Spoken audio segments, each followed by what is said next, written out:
김건희 여사에 대해서는 지금 민주당은 기승전 김건희라고 할 정도로 스토킹 수준의 지금 공세를 펴고 있지 않습니까? 네, 그렇습니다. 그러니까 김건희 여사가 아주 약한 고리다. 네. 그렇기 때문에 이 약한 고리를 치는 게 가장 효과가 크다고 이렇게 생각해서 요새 연일 특검, 국정조사, 특검 얘기를 현재 국회에서 대정부 질문이 벌어지고 있는데 특검 얘기만 하고 있잖아요. 네, 네, 그렇습니다. 그것도 한동훈한테 펌펀이 지금 당하고 있잖아요. 네. 그러니까 이 특검에 대해서도 하도 이렇게 무슨 큰 일이나 있는 것처럼 자꾸 이야기하니까 거짓말도 여러 번 하면 진실로 믿게 되잖아요.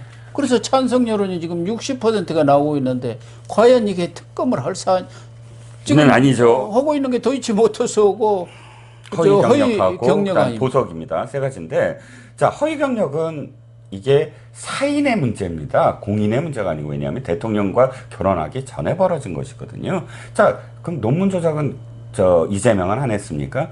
가천대 논문 받았다가 그 조작, 그러니까 인용하고 뭐 이런 것들이 드러나자 내가 지금 변호사까지 했는데 가천대 뭐 논문이 뭔 필입니까? 그래갖고 가천대 재학생과 졸업생들을 경악시킨 사건이 있는데, 아무튼 그렇게 해서 뭐 벗어나면은 끝난 일을 또 이쪽 김건희 여사에게는 아직도 집요하게 묻고 있는 건데, 대통령과 결혼하기 전의 일입니다. 그걸 왜 국민의 세금으로 정말 특검을 해야 되는지 이해가 안 가고요. 도이치모터스.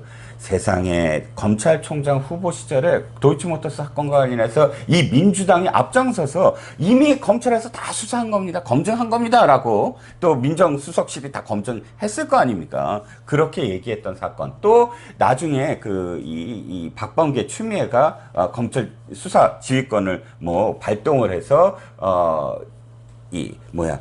굉장히 오랫동안 털었죠. 털었는데도 13개월인가요? 안 나오지 않았습니까? 그거를 지금 와서 또 특검을 하겠다라고 주장을 하고 있는 것이고요. 마지막으로 보석 문제 다시 말씀을 드리면, 김정숙의 보석도 함께 해라 그러면.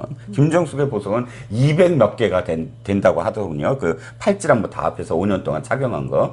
기억하시는 장면 혹시 기억나세요? 진주 돌린 거? 그때 당시에 그 성금 있지 않습니까? 무슨 성금을 내야 되는데 대통령하고 함께 모금함에 놓는데 크로스업 되니까 이따만한 진주 보석 있지 않습니까? 그거를 카메라가 크로스업 되니까 싹 돌려서 밑으로 하고 봉투에 넣은 거예요. 자, 이런 보석류 좋습니다. 국가기록물실에 있는 거 다 끄집어내서 그거 일일이 누가 샀는지 다 까고 김건희 여사 얘기를 하는 게 도리 아닐까요? 특히 이번 순방과 관련해서 이 장례식에서 김건희 여사가 옷을 또 3번이나 갈아입더라. 환복이 너무 잦은 거 아니냐.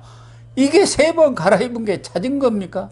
아니, 3번 갈아입은 것도요, 상복을 3벌을 갖고 간 게 아니고요, 출발했을 때 탑승했을 때 옷하고요, 도착했을 때 옷하고 장례식장 가고 그렇게 해갖고 처음에 그렇게 3벌을 얘기하다가 장례식 상복이 한 2벌 정도 되더라고요. 보니까 그렇게 또 2벌로 말이 옮겨갔어요. 그런데 아니, 세상에 탑승할 때 옷을 그대로 입고 내려오는 사람들이 있나요? 몇 시간 동안 있는데. 바이든 대통령하고 질 바이든 여사는 공군복 입고 타잖아요. 예. 편하게. 그렇죠. 그리고 가서 내릴 때는 장례식 가는 옷 다르고 리셉션 가는 옷 다르고 여러 개가 다르고, 김정숙이는 얼마나 옷을 많이 갈아입었습니까? 그렇죠. 그러니까 이것도 또 먼저 여성들이 공격을 하더라고요. 이것을. 할 걸 해야지. 그렇죠. 그 다음에 이제 망사모자로 넘어갔죠. 이제 문제는 망사모자. 네. 장례식에 참석했을 때 그 검은 베일에 망사모자를 썼잖아. 네. 이걸 가지고 지금 난리 법석 아닙니까? 그렇죠. 공격하는 그 내용을 한번 제가 읽어보겠습니다. 김건희의 망사모자는 왕실 로열 패밀리들만 착용하는 아이템이다. 따라 하려고 했다. 조문객이 상복을 입은 격이다. 저게 그렇게 쓰고 싶어서 영국에 갔나. 그리고 또 이거는 과부임을 이렇게 표시하는 그런 상복인데 빨리 과부가 되려 하는가. 이거 거의 저주 수준의 지금 글이 이어지고 있습니다. 근데 이게 사실이 아닌 게 폭스뉴스까지 보도를 했더라고요. 자, 일단 제가 이게 체크 팩트 체크를 해보겠습니다. 이 유래가 어떻게 돼 있냐면 19세기에 빅토리아 여왕 있지 않습니까? 네, 예. 빅토리아 여왕이 남편 엘버트 공을 일찍 사별을 했어요. 그렇죠. 그 다음부터 오랫동안 상복을 입었답니다. 근데 그 상복을 입고 언제나 이 에도 베일 그러니까 까만색 베일 모자를 썼다는 거예요. 여기서부터 유래가 됐는데 그렇다고 해서 왕실만 그때부터 입었냐? 아니요. 고전적 서구 여성들의 상복으로 자리를 잡았다는 거예요.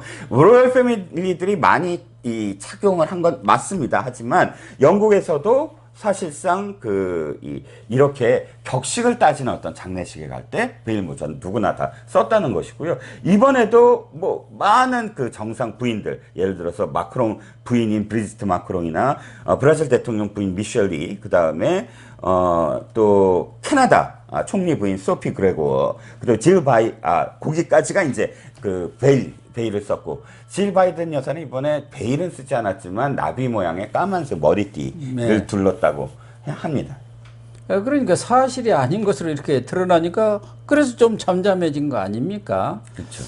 그러니까 사실을 가지고 또 뭐가 잘못된 것이 있을 때 비판도 하고 거기에 대해서 뭐 쓴소리도 하는 건 좋지만 지금 민주당이나 좌파에서는 없는 사실까지 또 완전히 침소봉대고 부풀려갖고 모든 흠을 잡아가지고 그것을 지금 일반 국민들한테 막 퍼뜨리고 또 뭐 진보 좌파 매체에서 그걸 보도를 하면은 요즘에는 이 공중파까지도 그걸 또 받아가지고 또 보도를 하고 앉아 있어요. 그렇습니다. 근데 이 민주당이 한번 재미를 봤거든요. 나경원 그 서울시장 후보의 그 초호화 그 피부과, 예. 뭐 1억 원 진료, 피부과, 예. 1억 원 피부과, 그거 사실 아닌 걸로 드러났지 않았습니까? 그래서 손해배상 청구소가 그 언론사들한테 돌아갔고요. 그런데 그건 사람들이 기억을 못하고 그때 뭐 들끓어갖고 시장 선거에서 패하지 않았습니까? 네. 그러니까 이거의 학습 효과. 한번 지르고 보자. 지르면 상처를 입고 사실이든 아니든 상처 입으면 우리가 주도권을 행사할 수 있다. 이렇게 지금 여기고 네거티브 공세를 하는 거죠.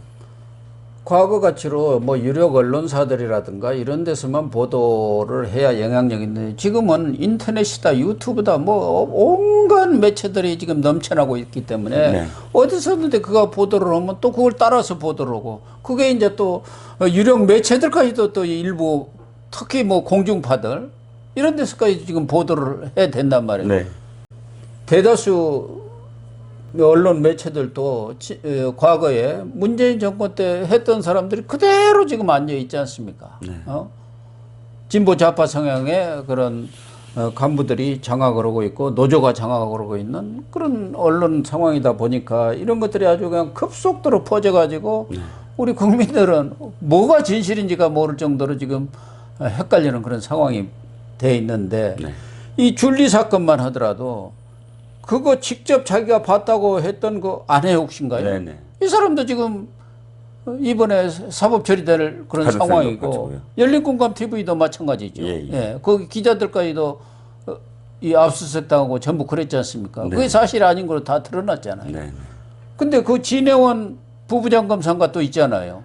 그렇죠. 말 이번에도 또 장난 무슨 SNS에다 또 올렸더라고요. 네. 아니 현재 검사가 부부장 검사나 되는 사람이 대통령 부인을 이렇게 그냥 거기다 뭐 자기는 프로시티튜드라고 영어로 썼던데 이게 매춘부라는 그런 것하고 비슷하잖아요. 스펠링 약간 한 글자, 한자만 한 글자 바꿔가지고. 차이죠. 예. 그거를 뭐 검찰의 제도 시스템 예. 그런 식으로 자기는 신조어를 만들었다고 하는데 제가 옥스퍼드랑 다 찾아봤어요. 그런 신조어는 없고요. 자기가 만들었다고 하더라도 전체 맥락에서 갑자기 튀어나오는 그 단어가 전혀 맥락에 이어지지도 않는 아주 우스꽝스러운 별명이었죠. 줄리 스펠링이나 안 하냐 이렇게 하면서 또 이렇게 모욕적으로 지금 한 거 아닙니까? 네네. 이게 누가 보더라도 김건희 여사에 대한 공격이거든요. 예. 그래서 현직 검사가 이래갖고 되겠어요. 도대체 이 검찰의 기강이 이 진해원이는 지난번 그 박원순 사건 때도 뭐 꽃배 멋지고 했다가 정직 1개월인가 이 징계 처분을 받았지 않습니까? 누구 말처럼 정치권에 피해자 2차 정치권에 피해가 있죠. 자신의 어떤 의견을 정치적인 의견을 표명하려면 검사복 벗어야죠. 검사복 그러니까요. 벗고 하면 아 그래 너는 개인의 어떤 의견이라고 생각을 하고 공격을 해주면 할 수 있지만 검찰이 정치적인 어떤 견해를 이렇게 사사롭게 공개를 하는 것 자체가 참 이 땅에 정말 이 도의가 땅에 떨어진 거죠. 뭐 영빈관 건설 문제 이건 저도 왜 이렇게 윤석열 정부가 이런 문제에 대해서 이런 식의 대응밖에 못하느냐 이런 비난을 받아도 쌉니다만 이것도 지금 전부 야당에서는 김건희 여사와 무슨 주술까지 연계시켜 갖고 지금 비난을 하고 있는 거 아닙니까? 공격을 하고 있죠. 그렇죠. 영빈관도 사실 말이 안 되는 게요. 뭐 도사원은 하는데 뭐 그러고 영빈관을 옮기려고 했다라고 하는데 서울의 소리와의 녹취록이 그게 증거예요. 네.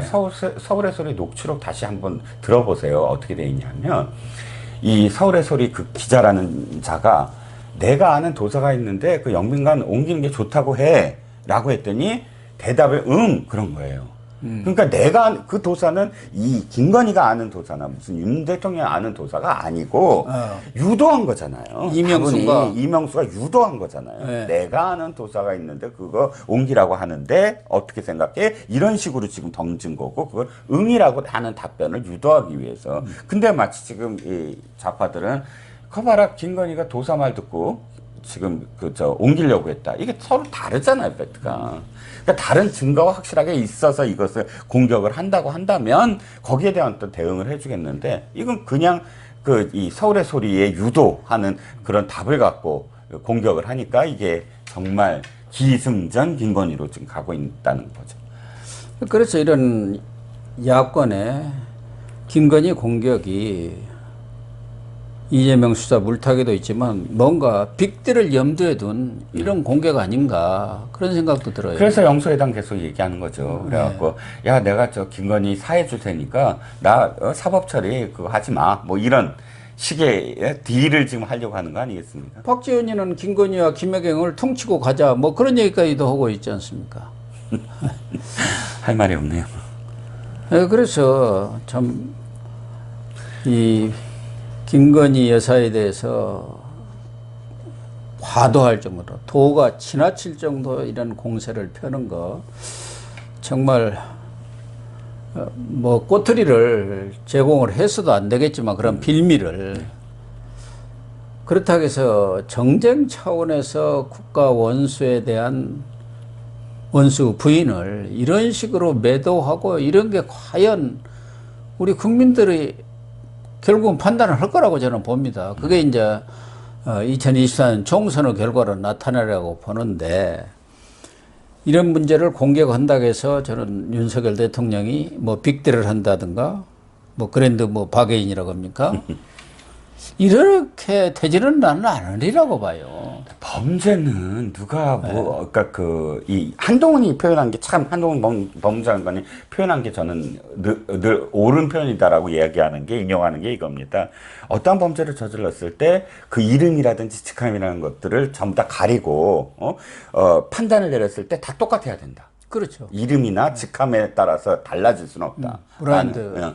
라는 건데 그건 사실상 딜을 할 소재가 아니죠. 그렇죠. 잘못한 것은 잘못한 것이고, 그 명명백백하게 규명해야 될 것과 그 다음에 정치적인 어떤 그런 전략으로 삼는 것과는 질적으로 다르지 않겠습니까? 그래서 이재명이 금패치 차고 당대표 되고 그런 과정 속에서 결과적으로는 민주당이 방탄 정당으로 이렇게 전락할 것이라는 게 다 우려했던 거 아닙니까? 그래서 박용진 의원이라든가 그 당시에 나왔던 당대표 후보로 나왔던 사람들도 다 그걸 우려를 했던 거 아니에요? 인계철선이라고 표현했습니다. 예. 지금 현실이 그렇게 돼버린 거예요. 그렇죠. 예. 근데 이재명도 자기가 그 얘기를 하더라고요. 뭐냐면은, 자기가 지금까지 정말, 험난하게 다 공격을 당해왔는데, 간신히 잘 버텨왔다. 근데 이제는 무기가 생겼다. 딱 이렇게 표현. 그 무기? 이거 방탄복들이, 이게 다 무기가 된 거죠. 민주당을 다 무기로 삼으니까, 이제는 사실 대통령의 꿈, 국정 철학 이런 거 없어요. 자기만 살면 된다. 자기만 사법 처리 안 되면 된다. 그걸로 정치를 하고 있는 게 아니냐. 결국 이재명 방탄하다가 민주당도 결과적으로는 자충수에 걸려가지고 같이 구렁텅이에 빠지는 거 아닌가 하는 생각이 드는데. 박범계 같은 자들 경기 남부청에 가서 시위하는 거 보세요. 아니, 법무장관까지 장관이. 엊그제까지 지낸 사람이 이재명의 그 공천에 목이 메어가지고 어디 무슨 검찰청 가서 항의하고 경찰청 가서 항의하고 이게 이 꼬락서지를 보여야 합니까? 정말 우리 정치가 과거 이건희 삼성그룹 회장이 얘기했던 대로 사류 수준을 단 한 발짝도 못 벗어나고 있고 그것은 국민의힘도 똑같습니다. 네, 맞습니다. 예. 그러니까 서로 지금 독힌 객긴이 되고 있습니다. 예. 네, 오늘 방송 마치도록 하겠습니다. 시청해 주셔서 감사합니다.